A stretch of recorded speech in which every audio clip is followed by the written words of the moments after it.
Fala galera, bem-vindos a mais um episódio do nosso podcast Geração em Ação. Meu nome é Gabriel. Meu nome é Bruna. E hoje, dando continuidade ao nosso podcast, falando de um assunto muito importante que é o assunto de saúde mental, resolvemos trazer uma pessoa, a qual a Bruna vai apresentar, que eu acho que ela vai abranger o tema muito bom, de uma forma com muito conhecimento, né, Bruna? Isso. E o nosso tema, como vocês já sabem, é saúde mental no ambiente de trabalho, porque é um tema muito importante, né? Esse é o nosso objetivo nesses episódios do podcast.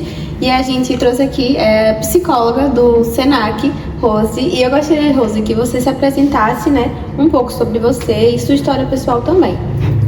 Primeiramente, muito obrigada, Bruna, Gabriel. Para mim é uma honra poder falar sobre saúde mental, né? E a minha história pessoal, ela passa por diversos desafios. Primeiro porque quando às vezes a gente termina o ensino médio, a gente não sabe muito o que é que a gente vai estudar. Fica aquela interrogação bem grande, né? Da gente saber, e agora? Eu vou cursar o quê? O que é que eu faço? E ao mesmo tempo também tem uma pressão social, uma pressão familiar para se decidir do que você de fato vai ser, né? O que você vai fazer. E eu passei por um período de muita dificuldade de encontro e de desencontro para poder entender um pouco sobre o que eu gosto. E aí é onde vem a parte do autoconhecimento, né? E aí nesse período eu comecei a estudar e eu sempre soube que eu seria da área da saúde. Sempre teria algum tipo de relação, alguma profissão que fosse voltada para a área de saúde. E aí nesse período eu decidi que eu queria ser enfermeira. De onde saiu, no momento eu não sei muito, eu acho que foi pesquisando um pouquinho, assim, e fui me identificando com a profissão. E às vezes já ouviram aquela história de Alice no País das Maravilhas, de que para não sabe o caminho, qualquer caminho serve? Uhum. Então, para mim, esse momento de eu estudar um curso na área de enfermagem foi fundamental para eu descobrir o que de fato eu queria. Porque dentro do curso de enfermagem, eu fiz uma disciplina de psicologia aplicada à saúde. E aí, dentro dessa disciplina, eu comecei a gostar da psicologia, porque a psicologia, ela acaba sendo uma ciência muito recente, né? Sim. A gente sempre sabe que existem processos psicológicos, mas não é muito abordado, né? A psicologia no Brasil, ela tem cerca de pouco mais de 60 anos, então é pouco tempo, uma profissão nova. Sim. E aí eu fui procurando saber um pouco mais sobre psicologia, e aí foi onde eu me encantei e me encontrei. A partir daí eu decidi que queria fazer psicologia e decidi que era aquilo que eu queria e eu não pensava em nenhuma outra opção. Passei um período que te fez pensar? O que foi que me fez? Porque eu gosto tanto, sim. Freud, ele fala muito que as nossas escolhas, de acordo com as nossas profissões, dizem que a gente está querendo curar alguma coisa. Uhum. Então eu acredito que esse papel de poder cuidar do outro, de poder ajudar o outro de alguma forma é o que me move. Uhum. É o que me move, é o que me deu inspiração para que eu pudesse cursar psicologia. Para mim isso foi fundamental. E aí, cursando psicologia, eu tive uma experiência como jovem aprendiz. Eu fiquei um período no Recursos Humanos. E dentro do Recursos Humanos da empresa que eu ficava, era uma empresa grande, eu sentia falta na parte de recrutamento e seleção de ter uma abordagem um pouco mais acolhedora, sabe? Eu não queria que os candidatos que chegassem tivessem uma experiência com algumas coisas, algumas perguntas muito estruturadas e saíssem de lá com aquela tensão. Chega com tensão, sai com tensão, sem saber se você vai ser escolhido ou então se você não vai ser. Então eu sentia falta já durante o meu trabalho como jovem aprendiz de fazer alguma diferença na vida dessas pessoas. Somado a isso, somou a psicologia com a minha oportunidade de conseguir fazer um processo seletivo no Senac, fui aprovada e dentro disso foi onde eu disse, pronto, eu me encontrei, estou no Recursos Humanos, onde a gente vai poder começar a trabalhar e a lidar com pessoas. E a partir daí eu conseguia entender o significado e o sentido para mim, tanto da minha profissão quanto da minha função hoje no Senac, né? Eu passei por um período, eu cheguei como assistente, eu era assistente administrativo, fui aprovada, fui promovida para ser analista de recursos humanos e hoje, no início do ano, eu fui promovida para ser psicóloga organizacional do trabalho. E aí, o que é que o psicólogo organizacional e do trabalho ele faz, né? Porque você ser formado em psicologia possibilita que você acabe, você tem uma abrangência, você tem diversas áreas. Você pode ser psicólogo clínico, onde você vai atender os pacientes, você pode ser psicólogo do esporte, né? Para quem gosta muito, principalmente de futebol, tem aquele profissional que vai ajudar na motivação. Também aprender a lidar com as frustrações, né? Porque quando estamos falando de esporte, de jogos, nós sabemos que perdemos e também ganhamos. Então, entender o processo do ganhar e também o processo do perder, né? Trabalhar a ansiedade. Tem o psicólogo jurídico que está dando apoio ao juiz e todas essas práticas que são voltadas à vara da infância, à perícia jurídica e por aí vai. E tem o psicólogo organizacional do trabalho. Qual é o nosso principal foco? O ser humano. Desde o momento que o candidato ou o funcionário entra numa instituição, nosso foco é possibilitar que ele tenha a melhor experiência possível dentro da instituição.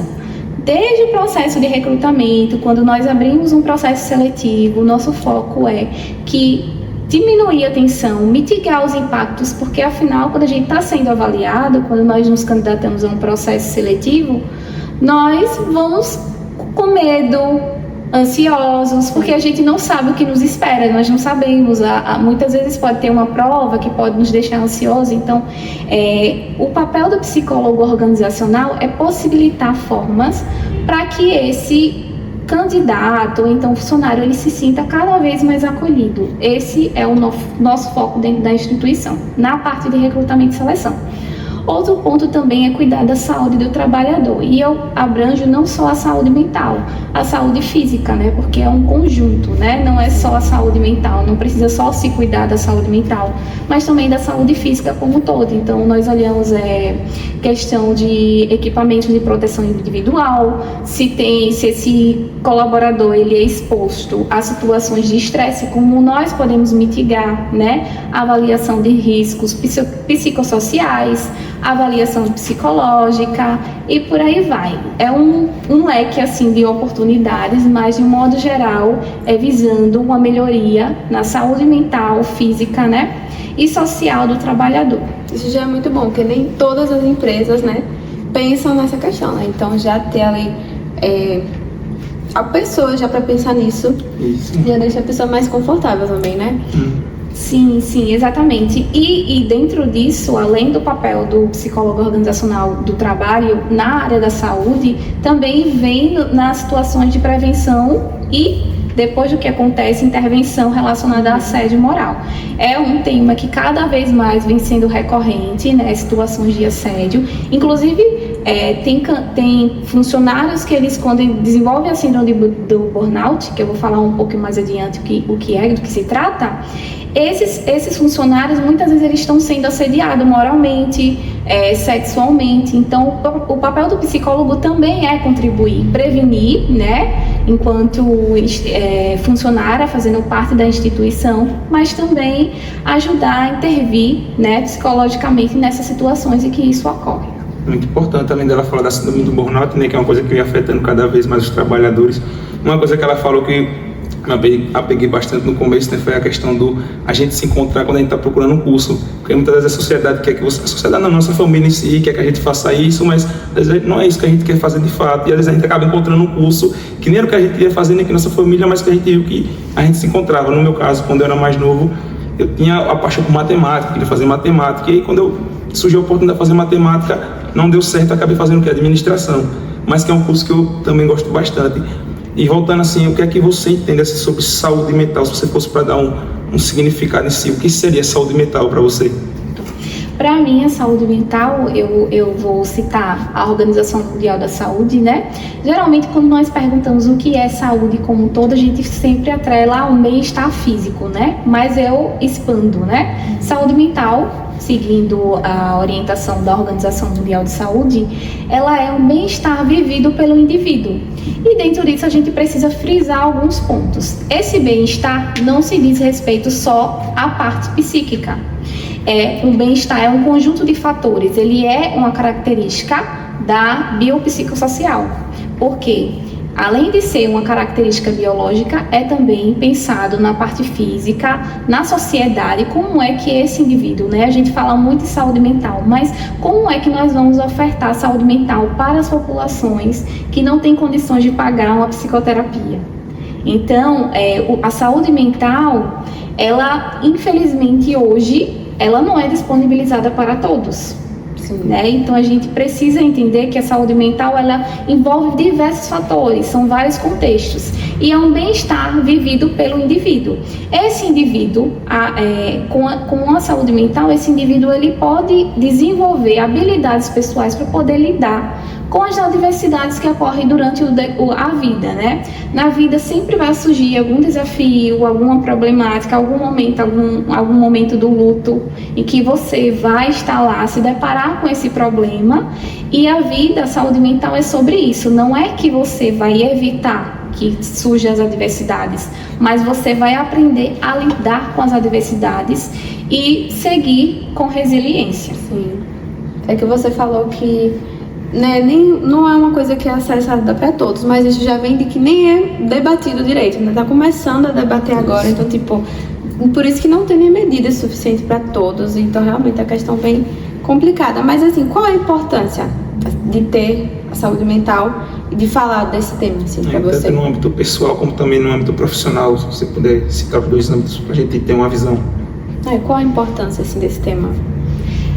A saúde mental, a gente falar sobre psicologia é importante, principalmente no âmbito individual, né? Porque enquanto eu, indivíduo, eu preciso me autoconhecer, eu preciso entender os meus limites. E como é que eu vou entender as minhas limitações? Aprender a lidar com as minhas emoções se eu não me autoconheço. Então, esse é o ponto-chave, você se autoconhecer, né, enquanto pessoa. E a psicologia, a psicoterapia, por si só, você ter saúde mental possibilita que você conheça e que você aprenda a lidar com seus desafios.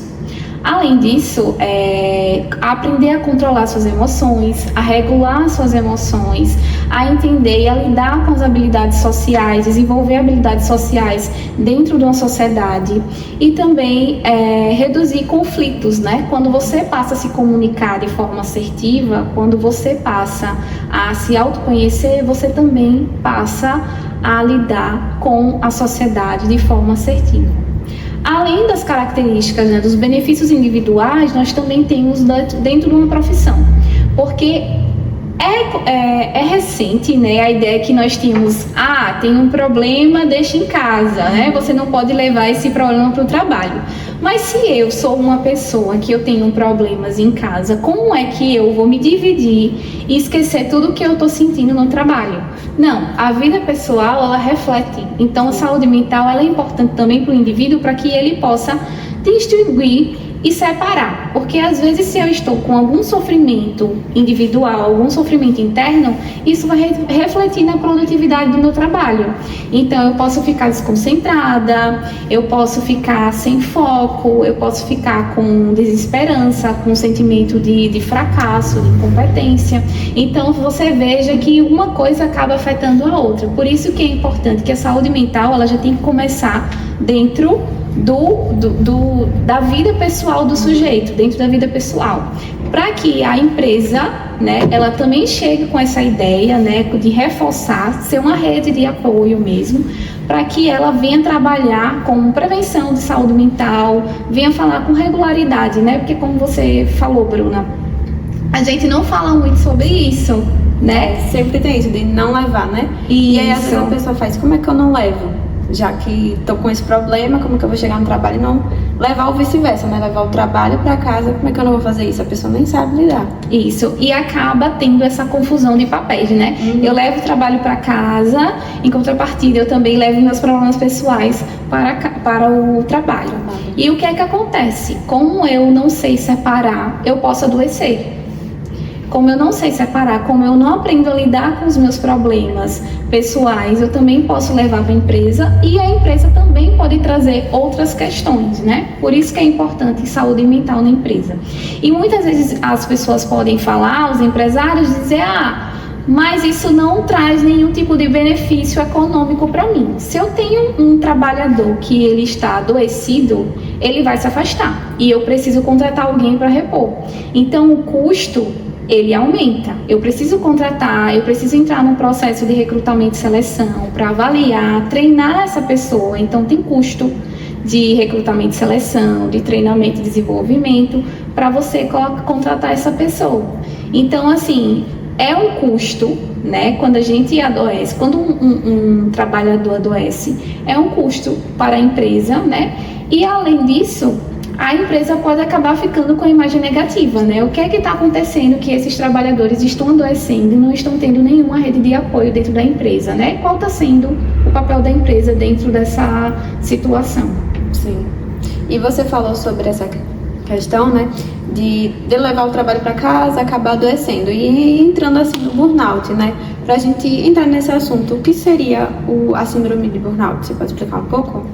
A síndrome de burnout, ela existe, né, desde que se existe a prática laboral, né? Porque cada vez mais a tendência, principalmente desde a Segunda Guerra Mundial, que vem começando aquela ideia de produtividade, né? Eu preciso produzir mais, eu preciso produzir em grande escala. Só que aí, muitas vezes, se esquece que nós não somos robôs, né? Que nós somos seres humanos, que nós adoecemos, né? Que nós temos as nossas limitações e isso precisa ser respeitado, né? O maior capital que a empresa deve valorizar é o capital humano. Isso. Porque o humano que vai gerir a parte artificial.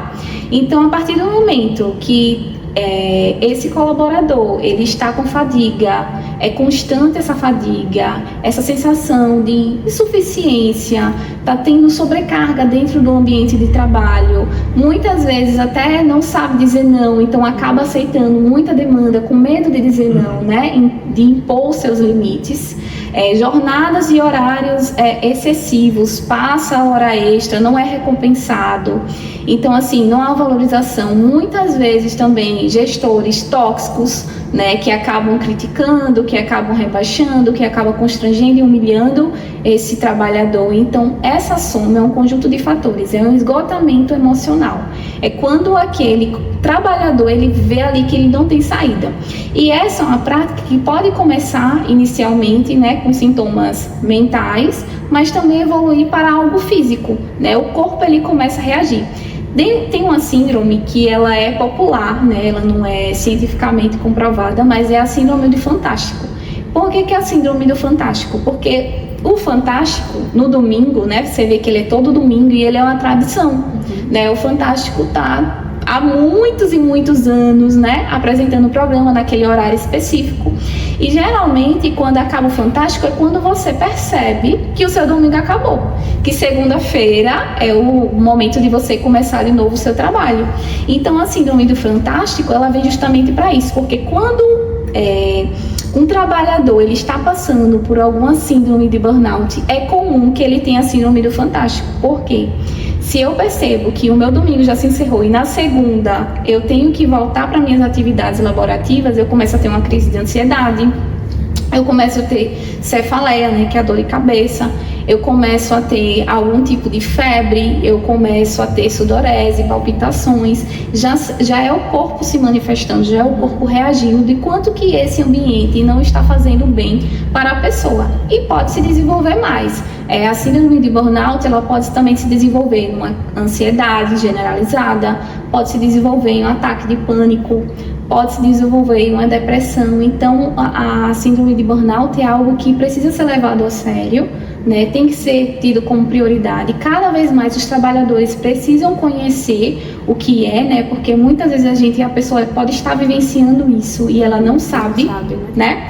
Porque a partir do momento que ela está vivenciando isso, ela precisa de ajuda, né? Às vezes de ajuda medicamentosa e de psicoterapia. Então é importante que a gente fale mais, cada vez mais sobre isso, para que cada vez mais nós possamos alcançar pessoas que se identifiquem, que procurem ajuda e mobilizar também, conscientizar a instituição, né? Porque ela tem um papel importante. A síndrome de burnout, ela é uma doença do trabalho. ela é uma doença do trabalho, isso nos chama a atenção. O que é que a empresa, qual é o papel da empresa pode fazer para poder mitigar esses impactos, né? Será que não seria interessante reduzir a jornada de trabalho?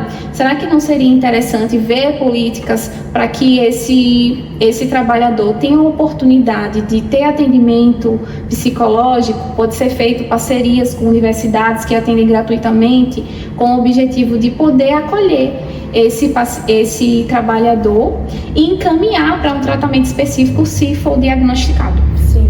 É uma coisa que eu queria comentar, que eu vi assim em algum lugar, você falou sobre não reconhecer, né?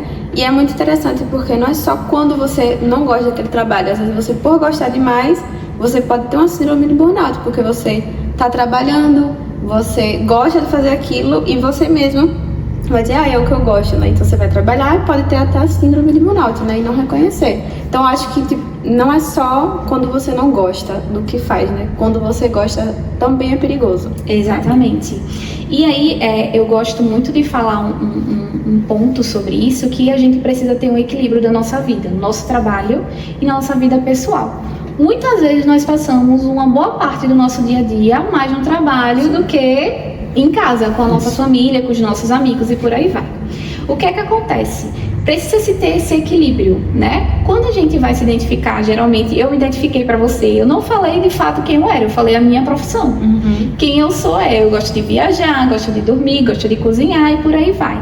Mas é comum que as pessoas, ao se apresentarem, elas se identifiquem pela profissão delas. Aí você vê que tem um papel fundamental, o significado, o sentido que o trabalho faz na nossa vida. Só que, a partir do momento que eu não equilibro isso, quem é você fora do seu ambiente de trabalho? O que vem sendo feito? É sempre uma das perguntas que eu faço aos meus trabalhadores quando eu tenho um momento de uma roda de conversa com eles. O que é que eles estão fazendo? Eles estão praticando autocuidado? É importante você separar quem você é dentro do trabalho e quem você é fora do seu trabalho. E isso precisa ser potencializado. Você passear com o pet precisa ser potencializado. Fazer uma prática de atividade física precisa ser potencializado. Conversar com os amigos, porque quando você começa a centralizar o seu trabalho, ele se torna o centro de tudo, a chance de você adoecer é muito grande. Talvez até de amizades, né? Tipo, até a sua amizade é só trabalho, né? Sim. Complicado mesmo. Então a gente vive num mundo bem competitivo, né? E eu até tinha colegas que eles levavam o trabalho para casa porque eles diziam que se ele não estivesse produzindo maior quantidade de tempo possível, o gestor poderia demitir ele, entendeu? Então, para você ver como é que está a cabeça do trabalhador, eu tenho que produzir, porque senão meu gestor vai me dar bronca, porque senão meu gestor vai achar que eu estou dando desculpa, e aí a gente acaba se perdendo, é como você falou, a gente tem 8 horas de trabalho, 8 horas dormindo, e 8 horas em casa, que às vezes não são 8 horas em casa, né? Não são 8 horas com a nossa família, às vezes você está comendo, fazendo necessidades, enfim. Então acho muito importante, na questão que você falou, da gente tem que fazer outras coisas por fora. Eu mesmo, minha válvula de escape é o esporte, a de Bruna poderia ser outra coisa, a sua poderia ser outra coisa. Então é importante a gente ter alguma coisa para a gente fazer por fora.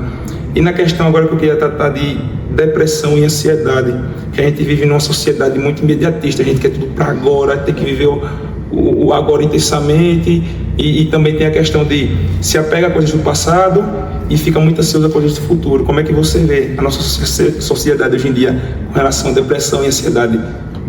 Eu vejo que ela precisa de ajuda. E aí eu não falo só que são as pessoas, mas eu também atribuo os profissionais da saúde, né? Muitos profissionais sobrecarregados, os psicólogos precisam fazer. E aí, para quem tem aquela dúvida, né? E psicólogo faz terapia? Sim, nós fazemos terapia. É fundamental para que a gente possa separar o que é meu e o que é seu, né? Porque você imagine se eu me transformo numa esponja emocional, que eu absorvo todos os problemas. Ninguém vai chegar para contar vitórias, né? Sempre vai chegar com algum tipo de desafio, alguma problemática para poder lidar. E se eu, enquanto profissional de psicologia, estou ali só absorvendo e eu não tenho com quem separar e tratar e lidar com as minhas questões pessoais, eu também posso acabar adoecendo. Então é interessante que a gente possa cada vez mais ter acesso à psicoterapia, né? E a questão da ansiedade, nós vivemos num mundo volátil, né, Gabriel? A questão das redes sociais, você vê por si só, né? A rede social hoje você vê vídeos rápidos, né? A ideia é cada vez mais que a gente veja informações no TikTok, nas redes sociais, são vídeos rápidos, né? Precisa ser rápido. Geralmente, quando a gente vai escutar um áudio, é como? No 2.0. Se tivesse 3, seria no 3.0. Um vídeo no YouTube é 2.0 também. Então, assim, E você assim, vê... se for no TikTok, por exemplo, já é vídeos que, além de ser curtos, tem alguma coisa que te chama muita atenção. Então, a pessoa pode falar mais alto, pode ser alguma coisa colorida, né? Naquele instante, é tanta coisa que vem na sua mente, aí passa de novo. É a questão do algoritmo, né? Ele sempre coloca coisas que vão deixar preso naquilo. Aí a gente acaba se perdendo quando você vê meia, 1 hora, você ficou lá e o tempo passou. Dopamina. Isso. Fica ali 4 horas. Exatamente. E aí é onde nasce, né, aquelas pessoas que começam a achar que estão com TDAH, né? Porque o nosso cérebro ele acaba se acostumando, entendendo que vocês recebem informações de maneira rápida, né? Sim. Então, assim, é importante, né? Hoje nós somos estamos em primeiro lugar como o país mais ansioso do mundo. Meu Deus. Né? E olha que a gente às vezes pensa que o brasileiro é relaxado, né? Exatamente. E aí nós estamos nesse ranking aí, né, de primeiro lugar, e é importante, traz um dado importante, que nós precisamos cuidar da nossa saúde. E isso não é só na fase adulta. Precisa ser cuidado já desde a infância, né? É preciso cada vez mais o desenvolvimento de práticas, e esse conjunto não atribui só a psicoterapia, mas é você validar os seus sentimentos, você fazer uma prática de alguma atividade física, valorizar e descobrir os seus hobbies, né? O que você gosta de fazer no tempo livre?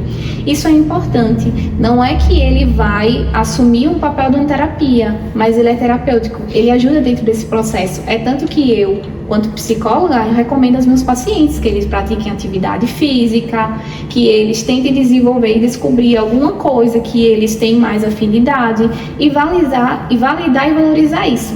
E quando eu falo sobre você descobrir o que você tem afinidade, às vezes a gente imagina que nosso hobby nós temos que ser nota 10, né? Não, se eu faço pintura, eu tenho que pintar perfeitamente.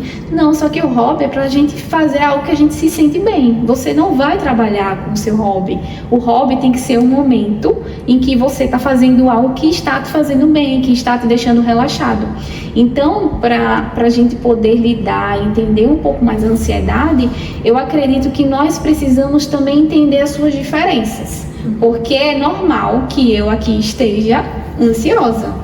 Porque eu preciso imaginar como vai ser o podcast. É uma emoção natural, é uma emoção secundária, é uma emoção que é vivenciada, é uma emoção comum.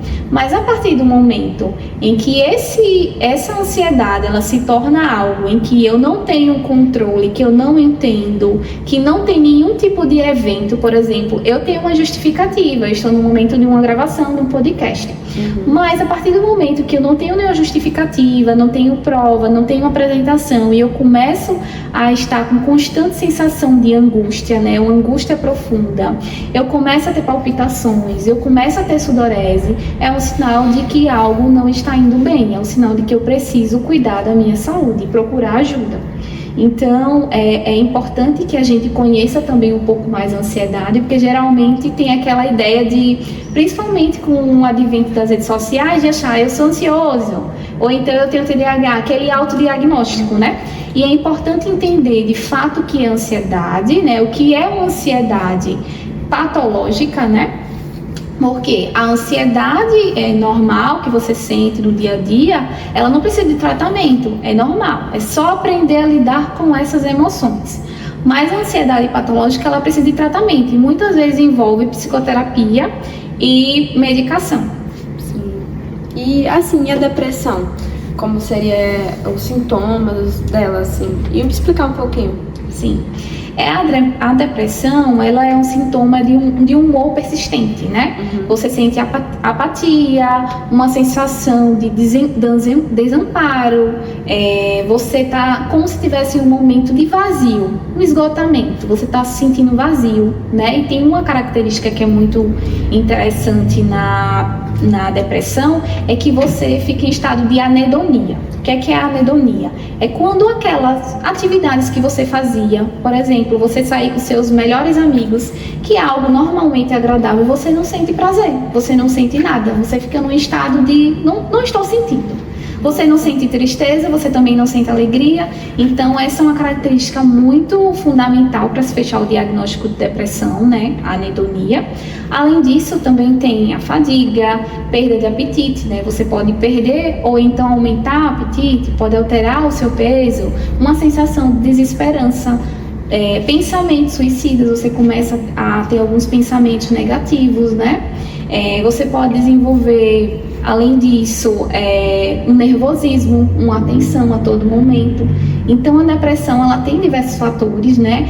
É possível analisar para poder fechar um diagnóstico, né? Não é 1 ou 2 pontos que vão ser definidos como uma depressão, mas é importante que esses 3, 4, 5 ou 6 mais diagnósticos já ajudam a contribuir para fechar esse diagnóstico. Uma coisa que ela falou sobre ansiedade, né? Uma frase que eu tenho comigo na questão da ansiedade, sempre que eu sinto um frio na barriga, eu acho que eu já comentei com a Bruna, quer dizer que eu estou fazendo algo que é muito importante para mim.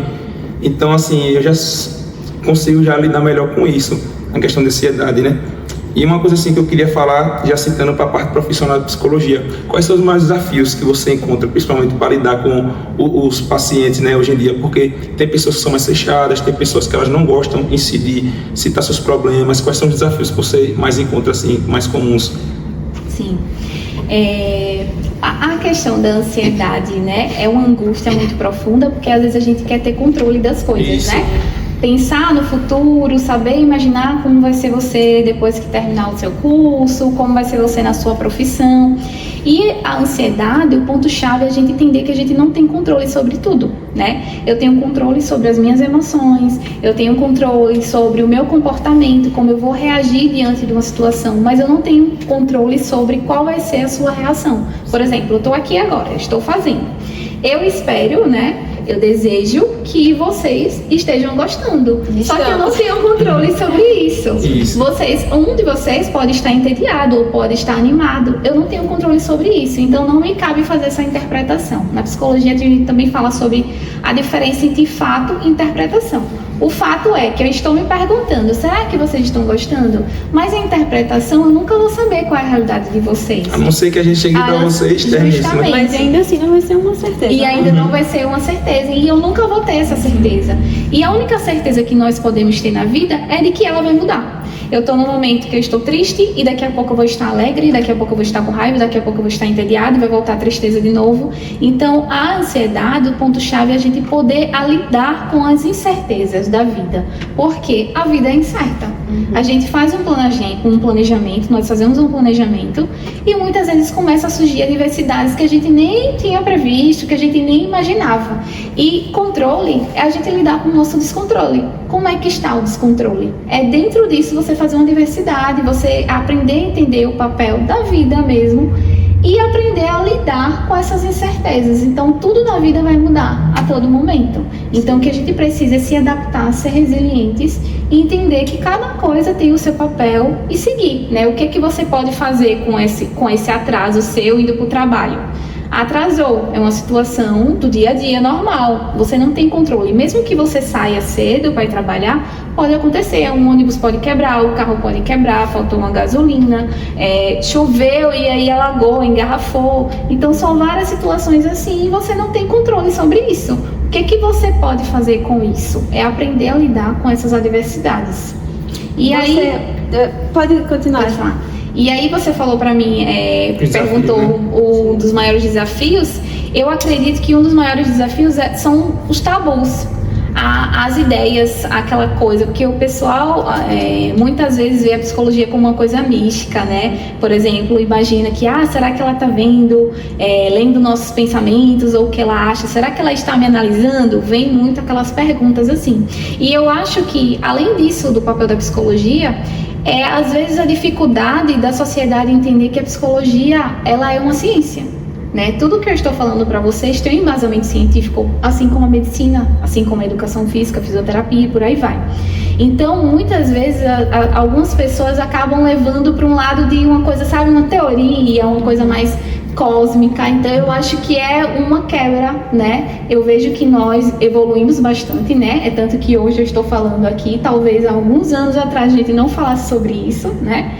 E eu vejo que é um desafio que está sendo cada vez mais quebrado.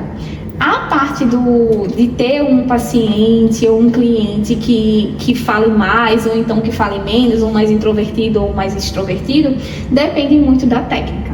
Por exemplo, se eu estou vendo que o meu paciente ele não interage muito comigo, na psicologia, quando nós fazemos nossa sessão, nós temos uma coisa que nós chamamos de vínculo terapêutico, né? Primeiro, eu não vou tentar ajudar você a lidar com a sua demanda. Primeiro, eu vou estabelecer um vínculo em você, porque eu prefiro que Bruna e Gabriel confiem em mim. Eu preciso que vocês tenham abertura para poder falar o que vocês estão sentindo. E isso não vai acontecer se vocês não confiarem. Afinal, vocês não saem por aí contando as coisas de vocês para todo mundo, né? Sim. Então, o principal ponto é se ter um vínculo terapêutico. A partir daí, do momento de eu ter um vínculo terapêutico, geralmente, o que é que nós fazemos quando nós temos algum paciente que é mais introvertido? Nós utilizamos alguns recursos. Fichas, por exemplo, pode ser flashcards com perguntas, então pergunta as coisas mais do dia a dia, como foi a semana, vai conversando mais, vai perguntando mais. Já quando nós temos aquele paciente que gosta mais de conversar, a gente deixa um pouco mais livre, né, com menos intervenções para que ele possa falar, porque a cura, a fala, ela é cura, né? Então, a partir do momento que eu estou falando, eu estou externalizando o que eu estou sentindo e já vai me dando um alívio, né? Você já tire por aí quando você está numa situação de estresse que você conversa com um amigo, né? Então você já tira de você, você já sente um alívio, você imagine com um profissional que vai estar ali naquele momento para te acolher, sem te julgar. Então já é um papel importante. Então acredito que o maior desafio, né, hoje para os psicólogos são esses tabus, essas teorias que existem voltadas à psicologia. Você sente que pode ser até a sua experiência pessoal ou no geral, que os pacientes eles já chegam terceirizando, por exemplo, você é psicólogo, então você vai resolver meu problema, não que vai partir de mim, entendeu? Tem muito disso, você acha? Tem bastante. Às vezes eu tenho a impressão de que os pacientes que chegam lá, eles já chegam assim, já teve situações de ter paciente que já chegou com a lista de pendências, assim, olha, eu preciso resolver isso, meu relacionamento, meu trabalho, e aí às vezes eles imaginam, porque como a gente está numa sociedade imediatista, imaginam que a primeira sessão, então no máximo a segunda sessão já vai resolver todas as situações. Só que, na verdade, na terapia, no processo de terapia, a gente descobre que nós temos responsabilidade. E é montar um quebra-cabeça. Só que o quebra-cabeça ele tem que ser montado com as peças desse paciente. Eu não posso, por exemplo, chegar e dizer, Bruna, termine o seu relacionamento, porque quem vai saber do ônus e dos bônus do seu relacionamento é você. Eu não posso dar esse palpite, eu não posso dar essa orientação direta. O que nós vamos fazer é guiar. Você imagina uma ponte. E que essa ponte, ela tá cheia de coisas, tá cheia de muros, tá cheia de desafios. E o paciente, ele não está enxergando que ele consegue atravessar a ponte. Então, o papel do psicólogo vai ser pegar na mão desse paciente e limpar esse trajeto, limpar toda essa sujeira para que ele possa atravessar a ponte. E depois que ele atravessar a ponte, se ele precisar voltar, que ele aprenda a voltar sozinho. Porque a terapia, o objetivo da terapia não é que você passe a sua vida inteira no processo psicoterápico. É um momento em que você vai precisar da ajuda do profissional de psicologia e que depois a ideia é que você aprenda a trabalhar e a vivenciar suas adversidades sozinho. É um momento que você vai ter ali de ajuda e de apoio. Sim. Perfeito, assim, falou pontos muito importantes, assim, creio que o pessoal vai gostar bastante. E com relação ao cuidado da saúde mental no ambiente da escola, dos nossos jovens, nossas crianças, como é que você vê? Já está tendo uma evolução? Ainda estamos atrás? Estamos regredindo? Como é que você vê esse acompanhamento nas escolas hoje em dia? Eu vejo que nós estamos evoluindo por algumas questões, né? Já muitas instituições escolares, elas já possuem psicólogo escolar. Né? Então eles já começam a ter um pouco mais de atenção, né? Que antes não tinha, eles começaram a ter mais atenção, começaram a fazer algumas intervenções voltadas para isso. Qual é a realidade da adolescência, né? A adolescência é uma fase muito conflituosa, porque você não é nem criança e você também não é nem adulto. E começa aquela pressão, além de você ter as mudanças hormonais, começa a pressão acadêmica, né, para saber o que você vai estudar, se você vai estudar, quando vai começar, né? Se a gente tá próximo do período do Enem, então começa essa pressão. A pressão social também para saber se você vai casar, quantos filhos você vai ter. Então começa ali para você entrar no mercado de trabalho. Então a fase da adolescência, ela é cercada por essas dificuldades. Então, o ponto principal nas escolas é abordar temas assim. Nós temos também muitos casos de autolesão, né, de automutilação. Então, a ideia é justamente focar na prevenção. O que é que está acontecendo com esses alunos, né? O que a psicologia escolar pode contribuir nessa área, né, para poder prevenir, né, ideações suicidas, crise de ansiedade, depressão e por aí vai. Esse aluno, ele geralmente não adoece dentro do âmbito escolar. Ele já está adoecido e a escola acaba sendo um momento onde ele pode demonstrar, onde ele pode ser quem ele é. Dentro de uma situação, é uma consequência. Com pessoas da idade dele. Isso, exatamente. Então, assim, é importante que a escola ela tenha cada vez mais um papel e uma adesão, né? Contratação de psicólogos escolares para que possa analisar e contribuir um pouco mais. Então, eu falei da questão da escola porque a escola é nossa base, né? Normalmente uma pessoa que sofreu bullying, sofreu algum tipo de assédio em si, na escola, quando ele crescer ele vai ser um adolescente traumatizado, provavelmente será um adulto traumatizado. E assim, escolas particulares eu vejo que é bem comum a questão do psicólogo, mas escolas públicas ainda não vejo bem se o governo ainda está da forma correta que deveria, esse acompanhamento, entendeu?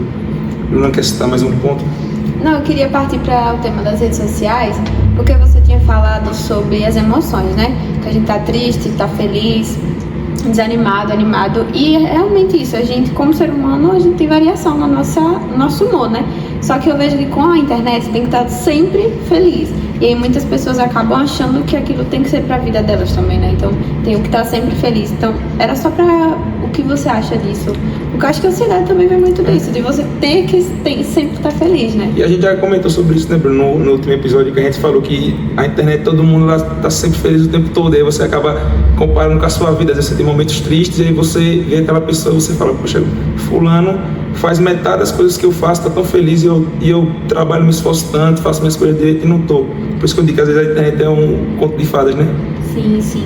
É bem interessante essa pergunta que vocês estão fazendo, porque eu sempre costumo falar que a ansiedade, muitas vezes, ela acaba tendo como gatilho as redes sociais.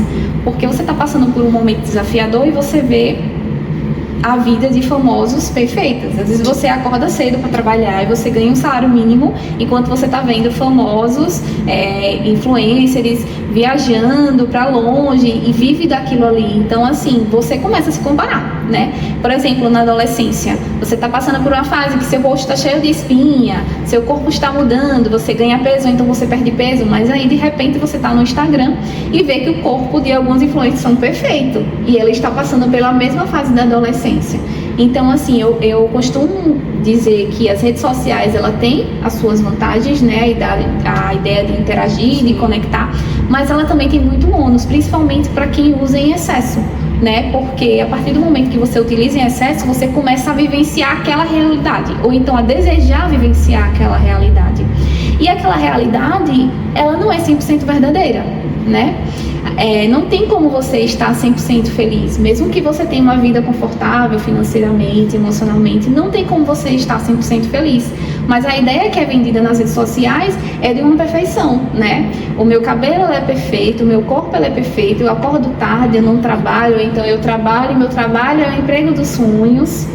Meu casamento é perfeito. Então, assim, é esse processo de desconstrução, né? Porque quando a gente chega na realidade, a gente vê que não é isso, né? Até porque ali são momentos que a pessoa mesma vai se relacionar. Ela não vai querer mostrar o triste, é difícil. Raramente Exatamente. Você vai chegar no momento triste e vai chegar lá. Mostrar, tem que ser um influencer, assim, realmente preocupado com mostrar o lado humano, né? Exatamente. Normalmente não é.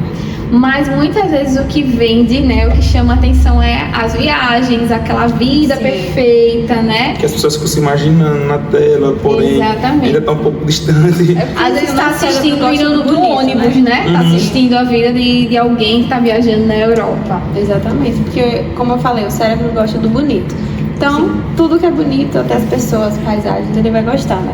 Sim. Vai consumir esse tipo de conteúdo. É até uma fuga da realidade difícil que a pessoa pode estar vivenciando, e aí ela abraça aquela realidade do outro como se fosse verdadeira, assim, né? Um desejo. E é até interessante porque, como você falou, é a fuga da realidade, só que as pessoas estão tanto tempo nisso que ela vive no real, né? Fugindo daquela realidade, traz aquilo depois pra vida dela e vê que não é, então... É porque aquela coisa, Bruno, você tá num dia altamente estressante, aí você consegue pegar seu celular, tá lá, que como você falou, dopamina, e você fica lá o tempo todo. Aquele dia que tava estressado, pelo menos naquele momento você vai estar um pouco mais relaxado, né? Sim. Com a questão do celular. E aí, Gabriel, o que você falou agora, ele traz um ponto importante. Porque às vezes você tá com raiva e eu vou para as redes sociais, eu tô triste, eu vou para redes sociais e eu acabo inibindo as minhas emoções, né? E aí, quando eu não sinto essas emoções, e você imagina uma sujeirinha debaixo do tapete, elas vão ficar lá, armazenadas, e de alguma forma elas vão se manifestar com ansiedade, com depressão, com algum tipo de transtorno, com ansiedade social. Então, é um ponto que vai trazendo ali, gerando o efeito dominó. Então, de alguma forma, sai. Tem uma frase de Freud que ele fala assim: quando a boca cala, fala-se as pontas dos dedos. Então, o que você está sentindo, você reprime, você inibe, ele vai se manifestar de alguma forma. Por isso que é importante ver, como você falou, né? A pessoa está estressada, ver outras formas, né, dela desestressar ou se sentir melhor do que não só o celular, né? Sim, e se conectar, é importante a gente se conectar, mas com a vida real, né?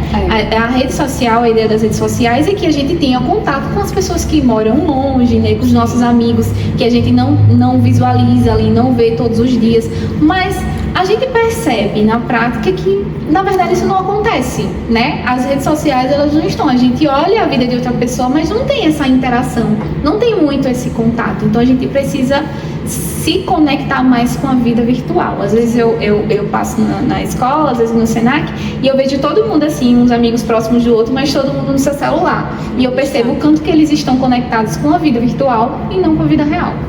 Sim, aí eu queria também citar um ponto que é a importância dos pais, porque eu vejo assim, muito presente hoje em dia nas famílias, eu tiro até pela minha às vezes.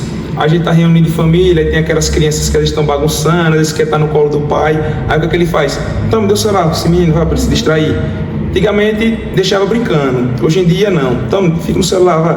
E aí o que é que você vê a importância dos pais, o impacto disso no futuro? Porque se é uma criança que desde pequena ela sabe que a primeira coisa que ela tem de válvula de escape é o celular, quando ela crescer não vai mudar muita coisa. Então, assim, eu acho que os pais também têm que cuidar isso desde pequeno, ensinar o filho questão de se comunicar com os jovens, de brincar, porque a gente está se perdendo. Antigamente, quando eu era pequeno, eu brincava muito, e eu vejo as crianças hoje brincam, mas é jogo de celular, entendeu? Então, como é que você vê isso? Sim, eu vejo de uma forma negativa, né? Hoje nós já temos dados, dados científicos que já falam, né, o prejuízo do excesso de telas. O ideal é no máximo 2 horas. E hoje eu visualizo o celular, especificamente, né, porque eu vejo que é mais o celular, como se fosse uma substituição de uma babá.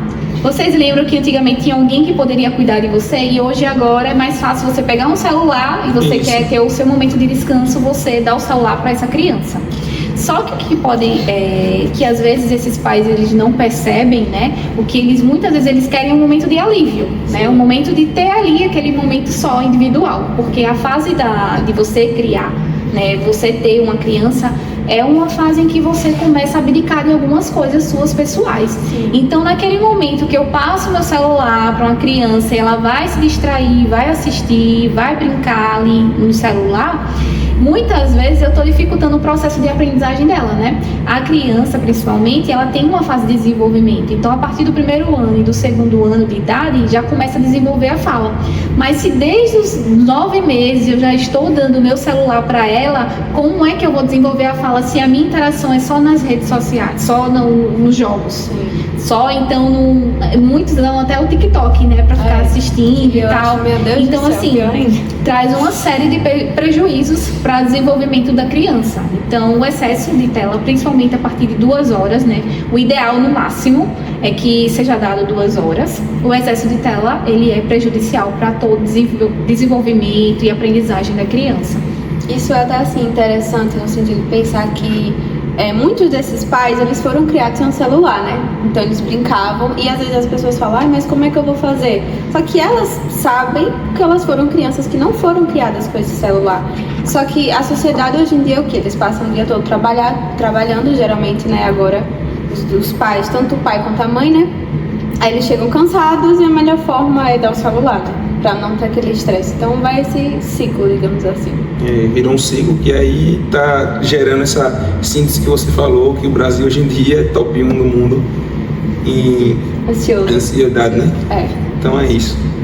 E você tem alguma pergunta? Não, assim, eu não tenho mais nenhuma pergunta específica. Eu tenho uma. Você tem uma? Pode eu queria ver queria perguntar como é que você acha que a família, na questão de tanto do adulto ou da criança, na questão da ansiedade, qual é o papel da família, dos amigos, das pessoas que estão ao redor tanto com depressão, qualquer transtorno, como é que é o papel das pessoas, sabe?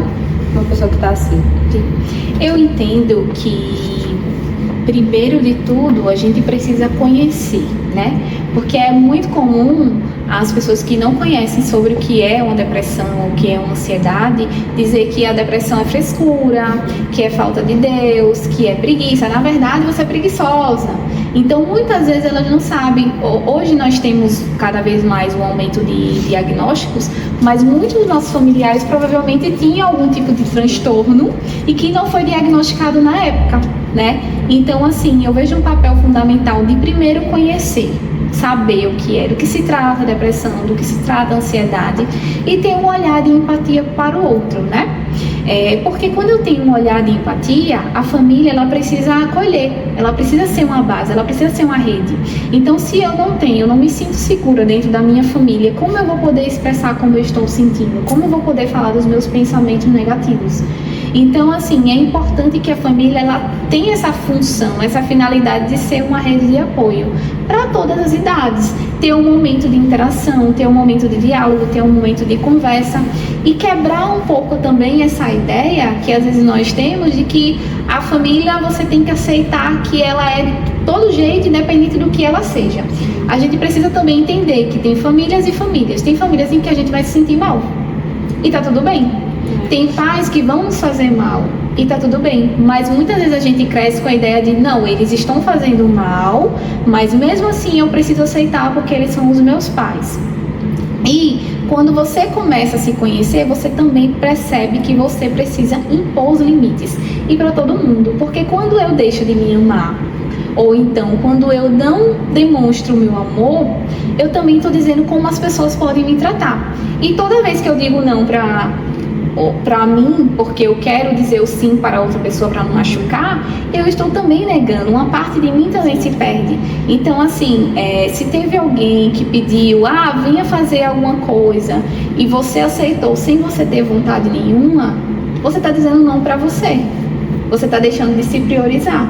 E tá tudo bem você se priorizar. Muitas vezes a gente tem essa ideia de que você tá pensando só em você, então você é egoísta. Não, na verdade não é isso. Você precisa se priorizar, porque a forma como você se ama diz como as outras pessoas devem te amar. E você só tem como amar outra pessoa se você amar a si mesmo. Então é importante a gente quebrar um pouco essa ideia que nós temos de família, né? E tentar, de alguma forma, montar uma rede de apoio. A família, ela pode ser tudo aquilo que a gente se sente bem. Pode ser os nossos amigos, pode ser sim pais, pode ser avós, é que a gente se sente bem. E é importante a gente quebrar um pouco essa ideia de desconstruir mesmo o que é depressão, do que é ansiedade, para que a gente possa mais ter uma sociedade que olhe mais, tenha um olhar mais atento para essas pessoas que provavelmente estão em alguma fase, alguma situação de situação com depressão, então com ansiedade, e que elas venham ter alguém para acolher quando isso acontecer. Além disso, quando você está passando por um período de depressão, então de ansiedade, a família ou então os amigos é um ponto principal, porque são as pessoas que estão vivenciando no dia a dia que vai ver que você mudou. Né? Dá para você perceber que alguma coisa aconteceu, dá para você perceber que aquele colega ou então seu irmão não está saindo mais do quarto. Então eles têm um papel fundamental na descoberta para poder servir de suporte ou então auxiliar, dizer, olha, eu estou aqui com você, vamos procurar ajuda. Então eu digo hoje sim que a família tem um papel crucial, tanto para poder prevenir a depressão, a ansiedade, qualquer outro tipo de transtorno, como também para poder ajudar, estar junto com a pessoa. O último ponto que eu ia citar, que eu acabei não citando, porque ela já tinha comentado, que era a questão de inteligência emocional, né? Que foi uma coisa que eu estudei bastante nos últimos anos, que é uma coisa muito importante, que é a questão que você falou de se saber lidar com suas emoções, para não acabar se estourando em alguns momentos, para não acabar externando da forma que não queria. Então, como você já comentou, por isso que eu falei que eu não citaria. Bruno, tem mais algum ponto? Não, tudo foi esclarecido. Muito bem. É uma brincadeira que eu tenho, né, que a gente faz aqui com o pessoal. A gente faz a suposição. Imagine que você vai dizer uma frase para o mundo todo, e essa frase vai passar em todos os telões, e todo mundo vai escutar a sua frase, seja ela motivacional, seja ela não conselho, enfim. Eu sei que você não estava preparada para isso. Qual seria essa frase? Pode ser relacionada ao que você quiser. Ao tema, ou saúde mental. Pronto, vocês me pegaram, hein? Pode ser um conselho também. Pode ser um conselho, pode ser o que você quiser. Uma frase que eu diria Sim. seria: aprenda a lidar com suas adversidades, porque a única certeza que nós temos na vida é de que tudo vai mudar. Muito bem, muito bem. Muito forte, muito forte. Então, né, a gente tem um brinde para as convidadas, acho que Bruna vai te entregar aqui agora. Pegue lá, mulher, por favor. Aqui, ó. Obrigada por participar. Obrigada, adorei. Primeiramente, gostaria de agradecer a você, assim, pela disponibilidade. A gente sabe que é uma agenda, né, apertada, e ela conseguiu tirar um tempo pra gente. Abordou o tema como ninguém. Acho que foi perfeito, assim, a forma que você abordou o tema. Sinceramente, foi muito bom, de verdade. Esclareceu várias dúvidas do pessoal que vai assistir, esclareceu várias dúvidas nossas, né, em si. Então, assim, muito obrigado, de verdade. Mais um episódio concluído, e você foi nosso entrevistado, então, assim, gratidão. Bruno, agradeço o pessoal e puxa o like hoje. Eita, meu Deus. Então, gente, se vocês gostaram desse episódio, né, com certeza vocês gostaram, porque foi muito, muito proveitoso mesmo. Deixa aí o seu like e o seu comentário, né, de alguma coisa que você achou interessante. Deixa o Instagram dela também para o pessoal seguir, né? Pode falar seu Instagram. O meu PC é @pc.rosifontes. Pronto. Vão lá seguir. Vamos lá seguir a Rose. Valeu, pessoal. Até a próxima.